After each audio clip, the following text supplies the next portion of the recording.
After learning what a wallet is, beginners ask the next, more important question.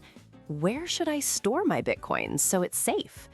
Most mistakes happen not because Bitcoin is complex, but because people use the wrong tool for the wrong job. Understanding hot wallets versus cold wallets isn't optional. It's how you choose your risk level. The simple answer is this: hot wallets are connected to the internet. Cold wallets are kept offline. Practically, that means hot wallets prioritize convenience and cold wallets prioritize security. Think of it like this: a hot wallet is cash in your pocket.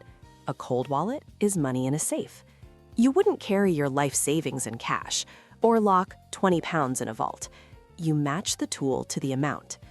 A hot wallet on a phone or computer keeps your keys online for fast access and spending. That internet exposure is the trade-off. It increases your risk of malware, phishing, and theft. Hot wallets are safe for small amounts, not long-term savings. They are tools, not vaults. A cold wallet, usually a small hardware device, keeps your private keys completely offline. Transactions are signed inside the device, so the key never touches the internet. This physical separation makes remote hacks nearly impossible, even if your laptop is infected. Yes, they cost money and add a few steps, but that friction exists to reduce your risk. So it's not about which is better. Most people use both. Cold for savings, hot for spending, topping it up as needed. But in both cases, the seed phrase, that list of words you get at setup, is the true backup.